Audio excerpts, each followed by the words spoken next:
Welcome, folks, to The Uncommon Good with Bo Bonner and Dr. Bud Marr. Every week, diving deep into the truth of Catholic social teaching and restoring all things in Christ.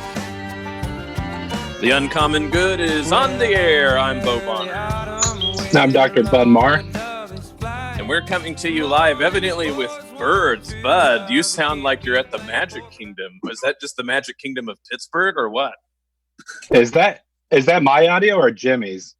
I don't know. Somewhere I heard birds and it was glorious. So I mean, there's 7 children ransacking through the house, but I don't know about any birds. Well, either way, I just think that shows that we've been blessed with the divine favor. This show's going to be special. I have a feeling. This is The Uncommon Good. I'm Bo Bonner with Dr. Bud Marr.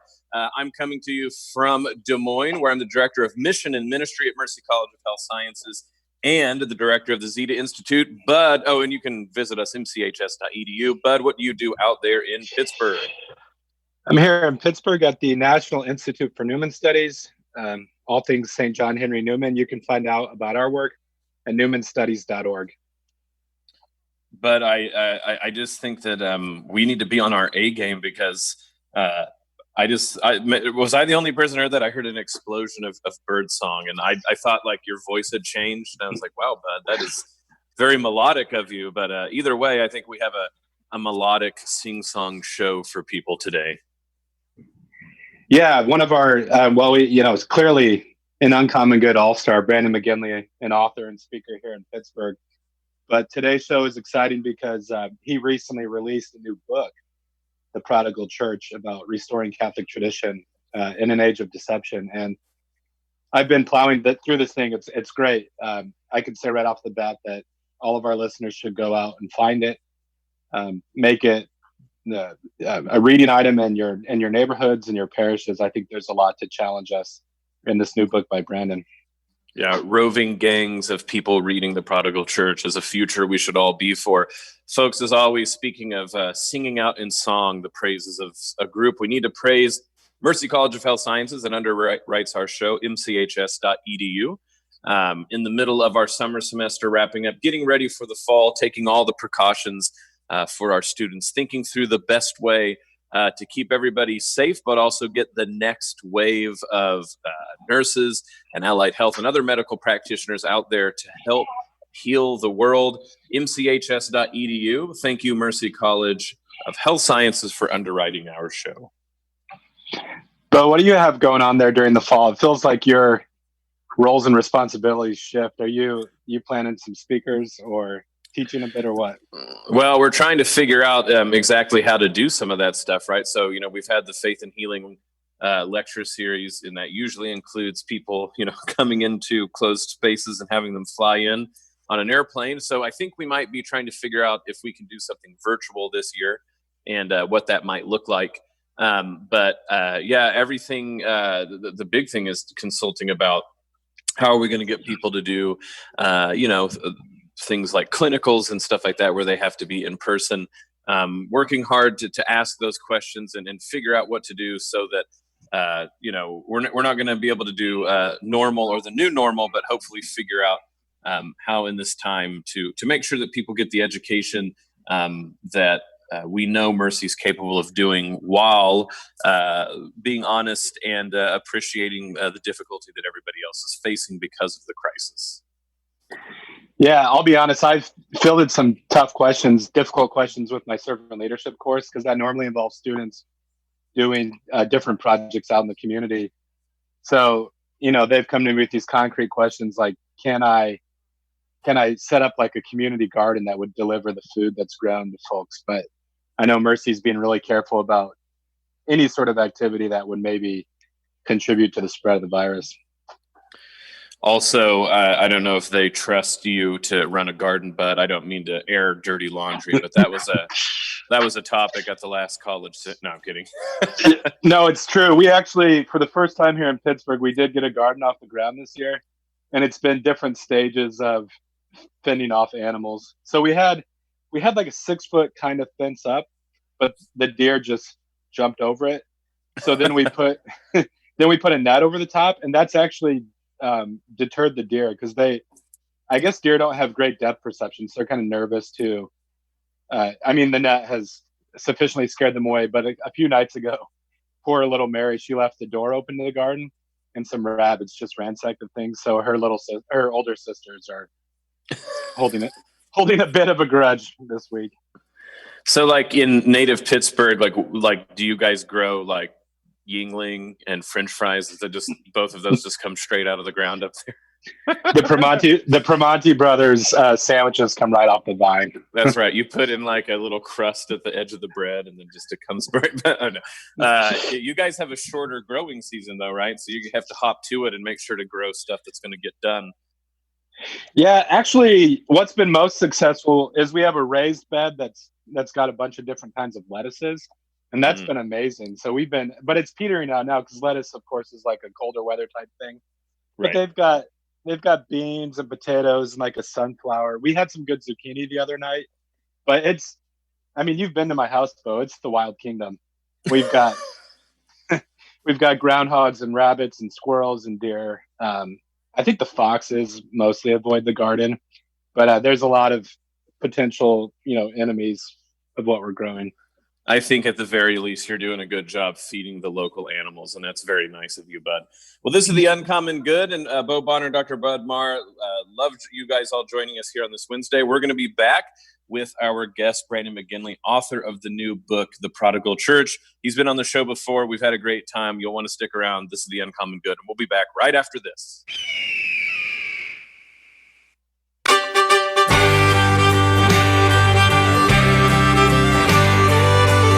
We're back with The Uncommon Good, Bo Bonner and Dr. Bud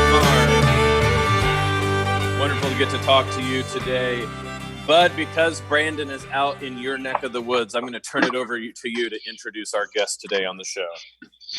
Yeah, Brandon McGinley lives here in Pittsburgh. He's a Catholic writer and speaker who's written dozens of articles, including at places like First Things, The Plow, The Lamp, Catholic Herald. He's edited numerous books for EWTN, but his most recent offering is a self-authored book, The Prodigal Church, Restoring Catholic Tradition in an Age of Deception. Brandon, thanks for being on the show. Thanks for having me, guys. Yeah, Brandon, I'll start off. So in the subtitle of the book, you mentioned restoring tradition in an age of deception. And your book is certainly clear about like the challenges and difficulties facing the church today. But you have this section early on, which I found really intriguing, about the church that during, I think what some would say was the golden age of American Catholicism. So you look back to like the 1950s and parishes were full. They'd have 6 or 7 masses on a Sunday. Vocations were booming. There was a real synergy between family life and parish life. But if I read you correctly, you would say that despite our difficulties today, it would be a mistake to try to just recreate that time. And I was wondering if you could talk to start us off with about like what are some of the perils of being too nostalgic about 1950s era Catholicism. Yeah. I think that's kind of like the skeleton key for the whole thing because, in addition to everything you described about parish life and family life, there's also the wider cultural stuff where like in the 40s and 50s, you have like Bing Crosby is winning Oscars for playing hero priests in Hollywood movies and things like that. And it's easy to look back at that and say like, wow, we had it all. And yet, the two things I would point out about wanting to try to go back is that, first of all, going back simply impossible. There's no way to recreate any particular time in the past. I think I say something in the book like trying to recreate some particular past moment is no more an authentic version of traditionalism than Renaissance fairs are. It's a way to indulge a kind of nostalgia for something that most people don't even remember. But it's not actually possible in the year 2020. It's a kind of play acting. So there's that. But then I also want to be really, I think, it's important for understanding where we are now to realize that a lot of the seeds that produce the kind of dread fruit of apostasy and kind of, becoming so entangled in mainstream culture that we just became unintelligible and difficult to distinguish from the rest of the world. That's all sitting right there in that era. It's not like everything was great, everything was great, everything was great. Vatican II, everything was awful. That's a very simplistic way of looking at the history. Suburbanization is already starting to break up these neighborhoods in the 1950s, and then it accelerates in the 60s and 70s. For instance, a kind of bourgeois cultural Catholicism where Mass is the thing you do because it's the respectable thing that people in your class do. It is important to be seen at Mass, to be seen at the Catholic school. This is not something that just emerges out of nowhere. It's something that is already there, and I don't, I'm not just making this up. Fulton Sheen wrote in his autobiography about this, about how religion came to be seen, and this is not just a modern thing in the sense of 70s and 80s, but something he's writing about the past when he wrote his autobiography, I think in the 70s, that the faith came to be seen as an accessory to a respectable bourgeois life. And then when what is respectable or mainstream changes, then what the church and what the church, both often institutionally and in terms of lay people and so on, find to be an acceptable and safe practice of the faith changes with what the rest of the culture thinks is respectable and safe. That, for me, more than any sort of Vatican II boogeyman or the kind of, we didn't properly implement Vatican II boogeyman, whatever the case may be, that explains the data better than anything. Brandon, so, I think it's important for people to think, right, that, we're trying to navigate between, or even just consider the sort of antagonism between like pro or anti-Vatican II being played out and not really worth the supposed explanatory power that it has. We need to look deeper. We need to look in different ways. You also, I think what your book tries to do, and now I'm referring to an article that's about your book. This is on Crux by another friend of the show, Charles Camose. He does an interview with you. So if people want to get a sense of the book, I think this is a good way to do this.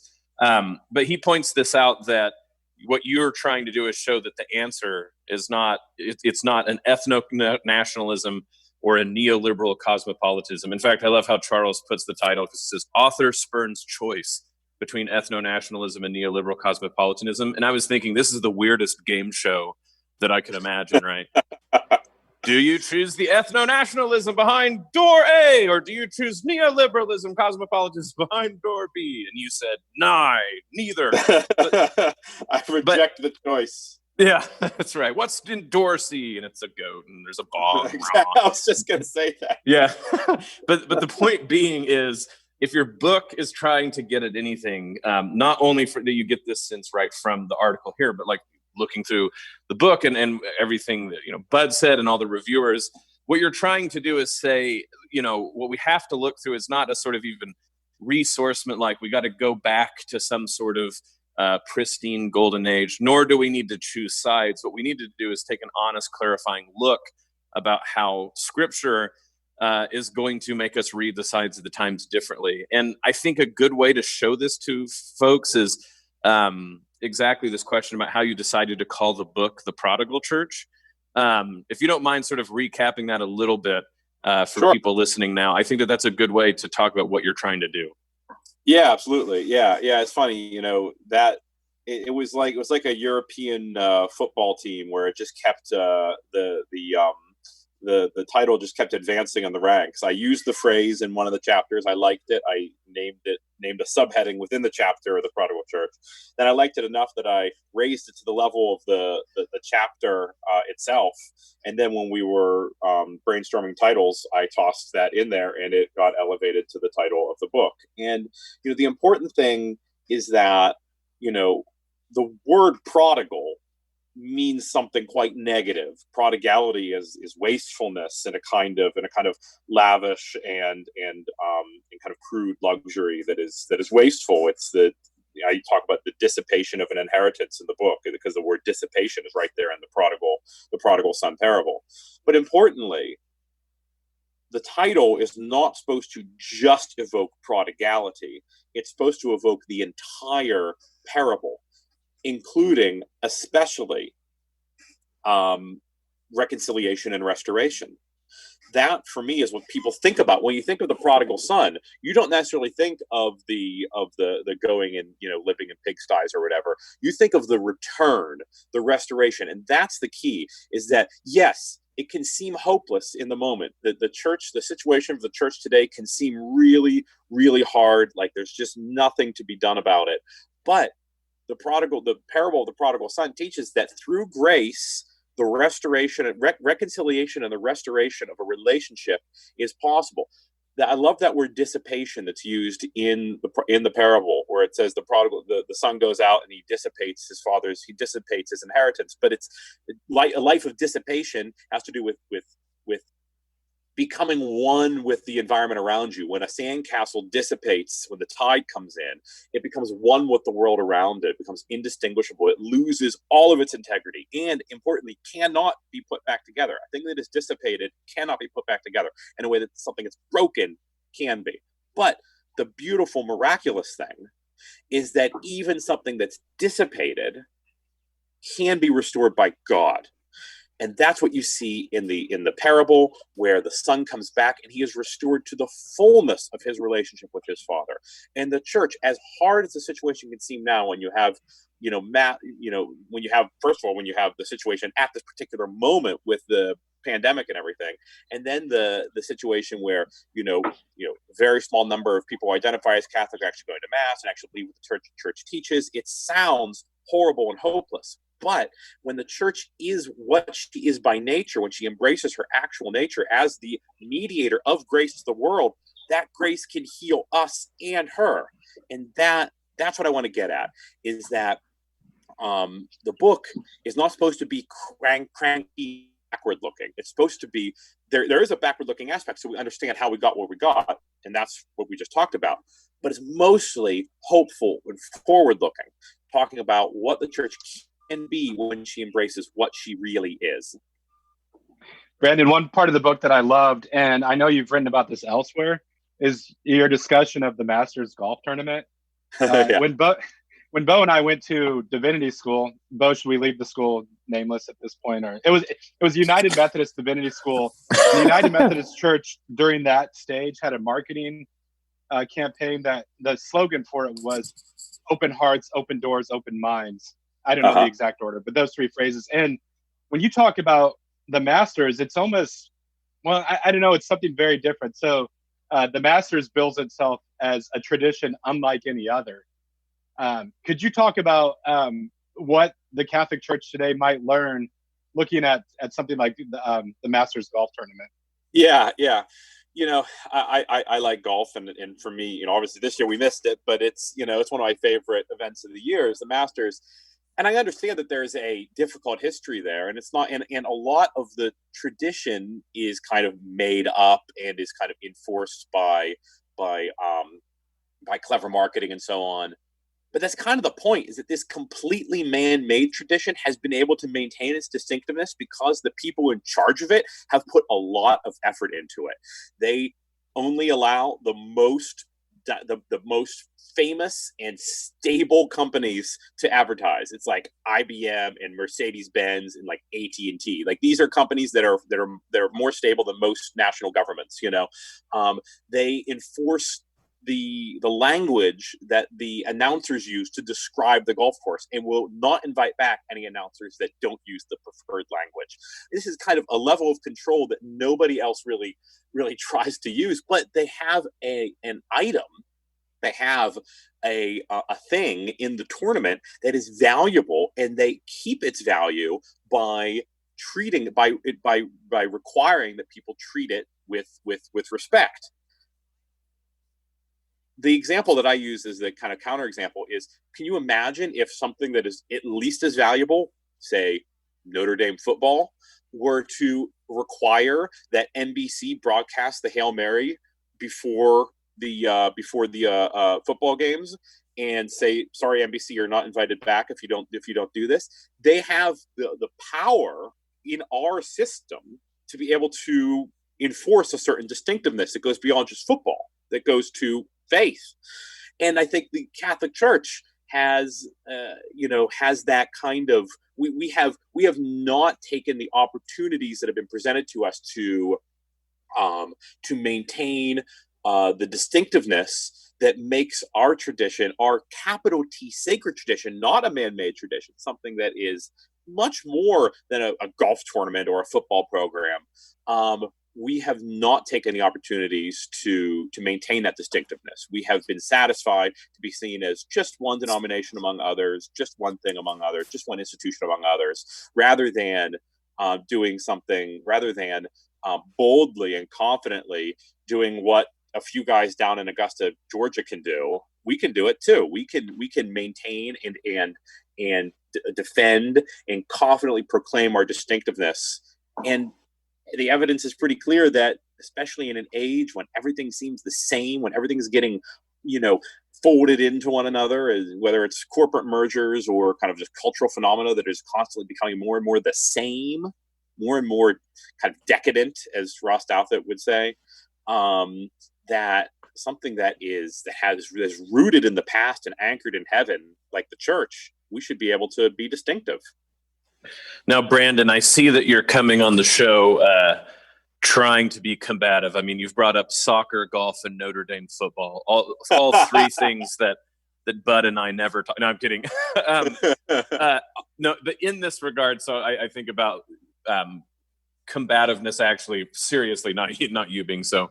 That sometimes people go, well, okay, you want to be distinct, or you want to talk about that we have a tradition that we guard, but isn't that just unnecessarily being combative with the culture, or isn't that being elitist, right? So like anytime you're going to talk about, golf or the Masters, and of course all analogies limp except in the point of comparison. So I'm not trying to be unfair on that regard, but I think that is actually sort of answered in the title of your book, to not keep harping on this, that, what makes us distinct is actually not the sort of cultural force that we've sort of latched onto and dissipated, like you said, into, but actually our prodigality is something that we're supposed to set us apart and be insistent on and guard. And that it's our prodigality that exactly, and like you said, that second half, the coming back to the Father, that we've been easily mistreated, and we've worried about the inheritance of the world as it is instead. Yeah, absolutely. I think I think that we have when we talk about restoring tradition or whatever, there is only a small part of it is the kind of tradition that we were just describing there, the kind of aesthetic or whatever, or kind of that kind of tradition. But importantly, what really distinguishes us isn't necessarily the kind of thing that you can enforce in the way the Masters does or whatever. And so that's why that's a limited analogy, as you said, that kind of works for part of the book, but not for the whole thing. What really distinguishes us is the person of Jesus Christ, present on the altar at Mass, present in the poor, present in the sense of the church being the body of Christ. And it is not so much in a kind of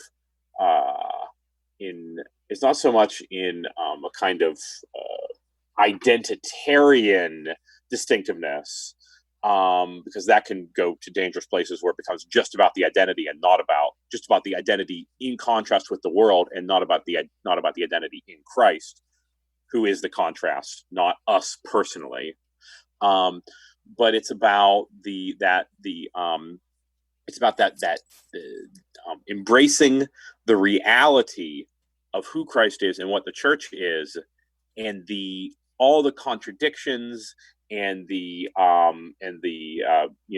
combativeness isn't the right word for it. All of the contradictions and the distinctions will become clear not so much if we're trying to be distinctive as much as if we are simply what we are called to be.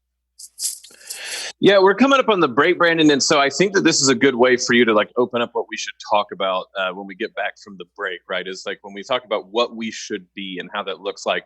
As you said, this is the sort of bulk of what your book is about. We start out talking about the past, how we get here, but the rest of it really wants to go into what makes us distinctive, what's going to be, what's it going to look like to be the church in the world in a distinctive way. And I know for a lot of people, it's easy to think that haven't we heard some of this before?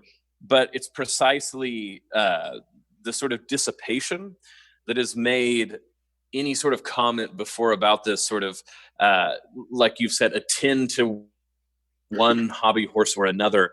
And I think that that's exactly what you're trying to get through here is how are we going to look what undergirds and the common roots between all of these things so that they stop being hobby horses and start being an answer and something that we're going to tell young people, the on the horizon, the arguments and things we're going to get into, what we're going to have to be willing to, like you say, be distinct about what's common to those. And so when we get back, we'll talk about that more. This is The Uncommon Good, Bo Bonner and Dr. Bud Marr speaking with our author, Brandon McGinley.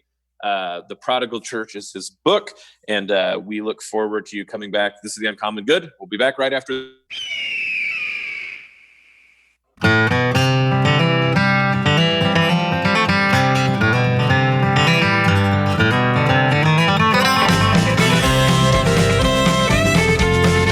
back with The Uncommon Good. Bo Bonner and Dr. Bud Marr coming to you this Wednesday. Thank you, folks, for joining the show. On today, we have an all-star guest that we always love having on, Brandon McGinley, author of the new book, The Prodigal Church. Brandon, thank you for joining the show. Yeah, thanks, guys. So, Brandon, one of the ways that I think we can get into some of the meat of what we want to talk about, I know that friendship and community and family are the sort of heart of the practical recommendations that you talk about in your new book. I think an interesting way to talk about this comes from the interview that I was pointing out in the first part of the show on Crux. Charles Camosi interviews you about your book, a good preview for people to read before they go and purchase it. He brings up, right, that indicative of what your book is getting at is a quote that often gets misunderstood from then Cardinal Ratzinger, now Pope Emeritus Benedict XVI, that the church would end up being smaller and more, well, it often gets rendered smaller and more pure. As you point out, it's actually, he's saying smaller and more spiritual. There are people who argue that like that's like a good tactical, purposeful thing we need to do. And books ranging from like the Benedict option to other ideas about how we need to be a creative minority. You point out that that kind of misreads the quote where Benedict seems to be saying this is happening whether we like it or not, and the ramifications of that happening sort of lead to the concerns that you have in your book. Yeah. I think that both the folks who read who get from the smaller and pure idea something good, and those who have used it as a kind of cudgel to beat then Father Benedict. It was 1969. It's incredibly prescient remarks he gave. It's just amazing. It was that long ago. But the people who use those remarks as a kind of cudgel to suggest that he is, kind of mean-spirited or exclusive or is kind of, is looking to cut people out of the church. That's complete misreading as well. What he's talking about is something that was going to, and thank goodness he noticed it. So many people were, kind of whistling past the graveyard that the prevailing trends in the world and the church meant that, yes, there was going to be, certainly, he was speaking in Germany, and so we can kind of extrapolate to Europe and the United States, that the church was going to shrink, and that in the process we were going to have to get used to not having the kind of influence and institutional footprint and so on that we have had in the past. And he wasn't saying that this was a good thing, but he was saying that it was going to happen, and that it would necessarily result in us being a more spiritual church, and that could be a purifying thing, could be. So it's not like, we are just going to shed all the dead weight and we're going to be like a lean, mean fighting machine. It was not that kind of almost kind of corporate way of thinking about we're just, shedding our weak employees or something like that. That's a real misreading of what he was saying. What he's talking about is something is that, and one of the points that he talks about, and I think is really key when we're thinking about the book, and we're thinking about the present and the future of the church in this part of the world, is that the people who are going to be sticking with the church are going to be those who are choosing it, and it's the idea of just kind of going along to get along, that the faith we pass down like DNA, which is not something that we should not want. It's something that when the church is at her very best, the church is forming cultures where the faith is just passed on as a matter of course. But right now, what we're dealing with is a moment when the faith is when the church needs really to be chosen by every person, because there are many, many, many other options on the table, and everybody kind of has to choose where they stand. That, like I said, it's not necessarily an ideal situation for the church, but it can be a purifying situation for the church, because we are selecting basically for zealousness. We're selecting for, but that, that is, it can also be a dangerous situation for the church, because everyone can kind of feel like, oh, we got it all figured out on our own. We're kind of the quote faithful remnant, when the church remains large, global, variegated, and diverse. Yeah, Brandon, my heart went out to you a bit, because you're releasing this book, right when the COVID pandemic was breaking out, and it just feels like these plates are shifting, and like we're all trying to like sort of wrap our minds around what's going on. I thought you handled it really well with that author's note at the beginning, where you say to the reader, like, you're going to know more about COVID than I did when I was writing this book. Yeah. One of the mixed blessings, and as you say, I think both in the interview and the book, like, we shouldn't necessarily, like find glee in the trouble or anything like that, but finding opportunities to witness during these difficult times. Questions about justice and I would say the common good have kind of come to the fore. So even with like the protests and these things breaking out, really our society is grappling with what does it mean to, I guess, take care of every member of society in a certain sense. And like one response that I've seen from some segments of the church is like, well, we can't join that conversation because, well, let's just be upfront. Like Black Lives Matter, if you read their website, it says this, this, and this, which is antithetical to the Catholic faith. But your book points out like we have to be communities who are concerned about justice, who are, of course, like fostering the common good. I was wondering if you could share with some of our readers kind of a sneak preview of the part of the book where you talk about the parish as a place of sanctuary, a place of grace, and, throw out some ideas about what that might look like in our times. Yeah, I think that, obviously, especially right now when, when masses have been canceled and, donations have been down, and it's hard to talk about big ideas for parish life because the resources, both in terms of people and money, often just isn't there. But one of the things I point out, and I try not to be like too kind of optimistic or whatever. But the fact of the matter is that organizations that have a far less spiritual and far less kind of spiritual grounding than the Catholic Church figure out how to do the things they want to do with the resources that they have. And so what we need at the parish level, relative to the resources and the opportunities available in any particular parish, is a commitment to making the parish a place of justice, a place where, in a world that is increasingly unjust, in a world where justice is spurned, where solidarity is falling apart, the church, where the parish can be a place of peace, and peace and justice, these two things go together. Peace is, if nothing else, the description of the state of justice, where people are given their due, and therefore there's a substantive peace, a harmony among people. Now, anybody who's experienced, intra-parish politics understands that the parish is not often a place of peace, but we shouldn't joke about that. That's a bad thing. That's something that needs to be fixed. And so I think that, the parish is the local instantiation of the church. It is important that the church be seen as, precisely by acting as, a force for comprehensive justice in the world. Supernatural justice in the sense of the virtue of religion, in the sense of worship, in the sense of liturgy, in the sense of prayer, and justice in material terms.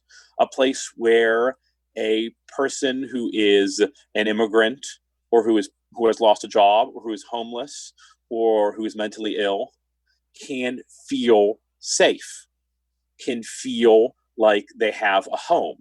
Doesn't necessarily mean that every parish has to set up a homeless shelter. That's not physically possible for many parishes. And there are other considerations of insurance and liability. And, I think these things could be figured out if you put your heads together, but I understand it's not an easy thing. At the very least, I think that every parish should be a place where any person can come and ask for help and receive help, even if it's just a referral to an organization that specializes in the kind of help that a person needs. I don't think that I don't think that this should be thought of as fanciful. It's hard, and people have lots of other responsibilities. So it's hard to put these kind of things together. But if we are going to truly renew the church in our time, it's going to be both and. It's going to be both liturgy and justice, both prayer and a place to sleep, or a place to shower, or a place to talk, or whatever the case may be. Because as the world gets more and more confusing, more and more unstable, more and more crazy, we need the parish to be an oasis of the stability, of the sanity, of the security, of the sanctuary that the institutional church as a whole is by its very nature. And so that, for me, is just as much a part of renewal, as much a part of carving out a place for ourselves in this world, as anything else you could think of. Well, Brandon, I think that segues into what you really end the book on, talking about friendship and community, because like you noted, like if parishes don't seem like places of peace, it's no wonder that they don't emanate justice, right? Because if you don't have, if an individual doesn't have their spiritual life in order, it's going to show, right, in their exterior life towards others. So if we in the church haven't done a better job about friendship and community, it's probably no wonder that we're not doing a good job of being an oasis of justice for other people, or that our first impulse is, oh, we got to sort of run for the hills and get this figured out for ourselves. But it seems that what exactly your book is trying to say is this is a sort of, a left foot and a right foot together, taking step forward, that the more we grow talking about our friendship and community, the more we're also going to step with the other foot of reaching out to others and being that beacon. And that if we see a problem on one end, it's probably indicative of, sin or difficulty or dissipation in the other. Yeah. I think, I describe friendship and community. The book is organized into, to 5 parts. One is the how we got here part.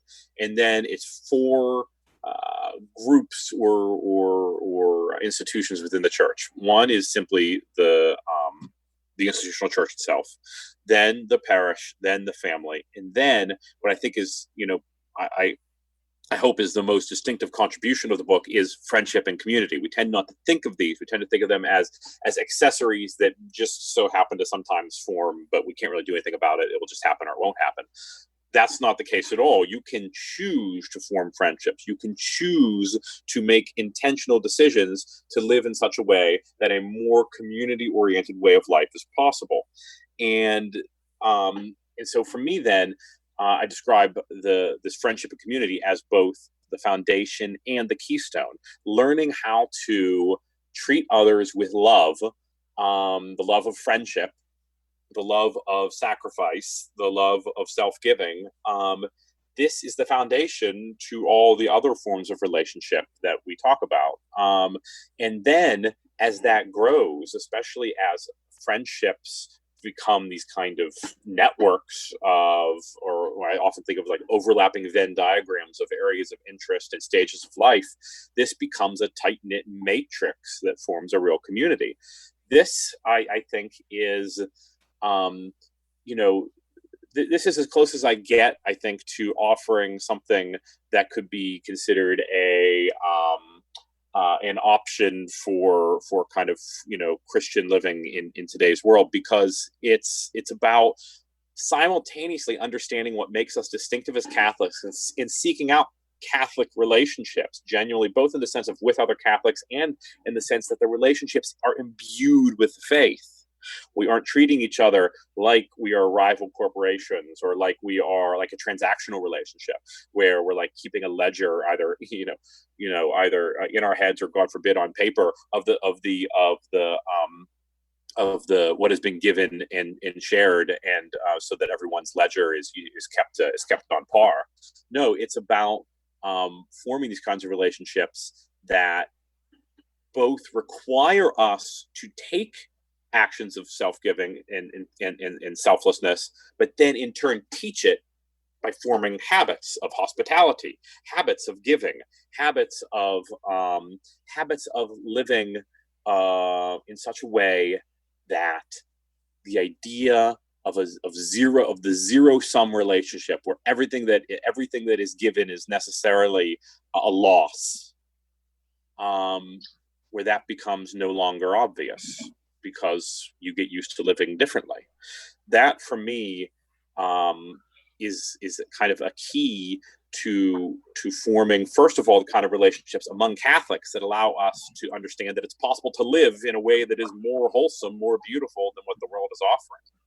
And then, importantly, not just keep it for ourselves, demonstrate it to the world and invite others to participate. That's where the rubber meets the road, where you are within our own community, within our own within our own kind of sacramental worlds that we can form in parishes and in communities that are more or less attached to parishes, depending on geography and so on. Form that, but then the point is not to hoard it. The point is to let that light go out into the world and let it attract others. Brandon, in the intro to the show, I mentioned my garden, and Bo was giving me a hard time about like growing pierogies in the garden and milking the cow in the backyard for Yingling, but he should have saved some of that ribbing for you, because the book really bleeds Pittsburgh, like your experience growing up here, and sort of like just the lay of the land, which is great because it really puts flesh on a lot of the ideas that you're talking about. Now, one thing, I'm going to put you a little bit on the spot here, but like one thing that I've wrestled with since becoming Catholic about 12 years ago is sort of navigating that question between the local and the diocesan instantiation of the church. Yeah. And so you've mentioned the community that you live in now, and you've got close friendships there in your neighborhood. You have a relationship to the local parish, and then your family drives a little bit of a ways to go to Mass.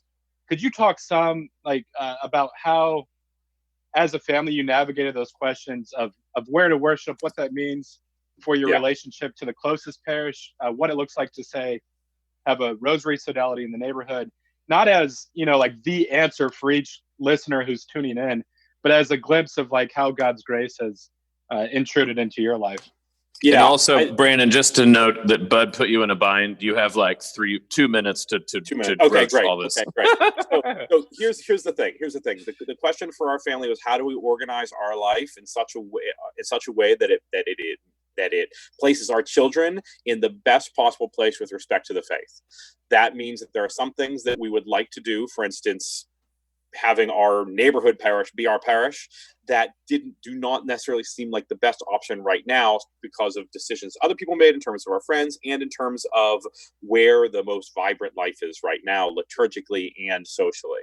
Now, the beautiful thing is that even though we have made a decision to go to the Latin Mass parish in our diocese, our local parish still supports us in terms of, for instance, offering a family-oriented Bible study where, you know how things are with anything that has with regard to children.